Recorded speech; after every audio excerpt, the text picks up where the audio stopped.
चलिए, कल मैंने आपको फोनिक वॉवेल और कॉन्सोनेंट के बारे में बताया। आज हम स्टार्ट करते हैं फोनिक साउंड।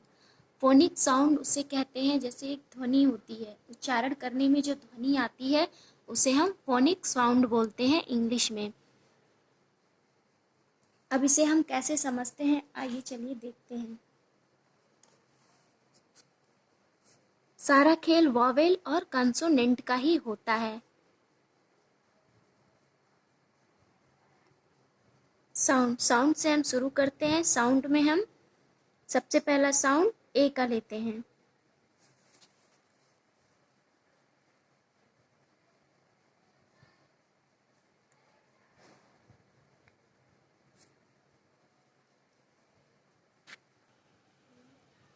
अब ए का साउंड जानने से पहले हम जान लेते हैं एक हमारा आर्टिकल आता है ए और एन का यूज।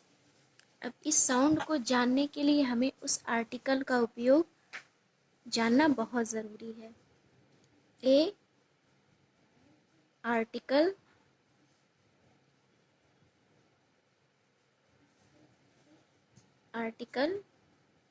ए एंड एन, ये दोनों हम यूज़ कहाँ करते हैं? सबसे पहले हम यहीं से शुरू करते हैं, उसके बाद हम जानेंगे। ए का हम यूज़ करते हैं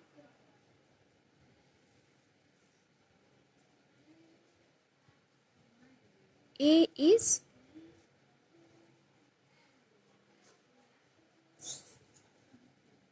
used before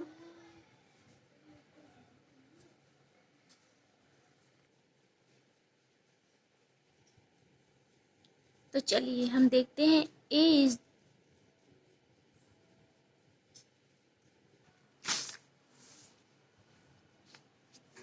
तो चलिए हम देखते हैं फोनिक साउंड में ए का use. A is used before consonant. A का प्रयोग हम अंग्रेजी वर्णमाला में व्यंजन के पहले करते हैं, जैसे a bat, a cap, a doll. मतलब हमारे कहने का ये है, मैं ये समझाना चाहती हूँ, कंसोनेंट यानी व्यंजन जो अंग्रेजी का वर्णमाला होता है उसमें जो भी कंसोनेंट आता है यानी ए ई आई ओ यू, वॉवेल को छुड़ा के जितने भी आते हैं अंग्रेजी वर्णमाला में वो हमारे वॉवेल होते हैं।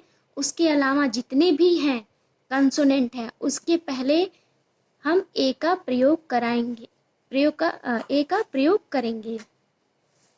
बहुत छोटी सी बात है लेकिन इसको समझने में बहुत दिक्कत होती है।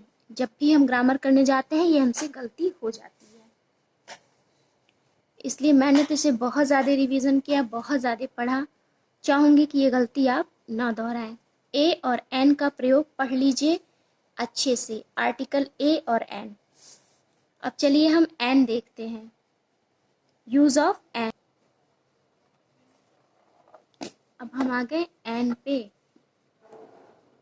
एन का यूज, ये सबसे ज़्यादा कंफ्यूजन है।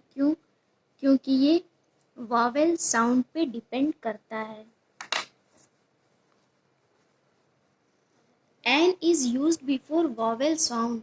एन का यूज हम स्वर की ध्वनि वाले शब्दों के पहले करते हैं, जैसे an apple, an elephant, an angel.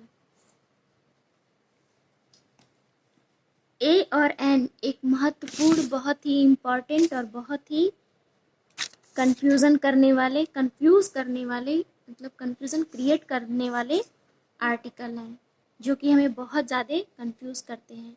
तो आज मैंने इसे इस तरीके से बताया है कि बहुत आसान शब्दों में, बहुत ही, अगर आप वॉवेल और कंसोनेंट के बीच में डिफरेंस समझ गए और वॉवेल साउंड मतलब एक फोनिक साउंड को अगर आप अच्छी तरह से समझ गए तो फिर आपको ग्रामर में कोई दिक्कत नहीं आएगी। हम आगे धीरे धीरे फोनिक साउंड के बारे में पढ़ते चलेंगे। तो अब हम मिलते हैं नेक्स्ट क्लास में।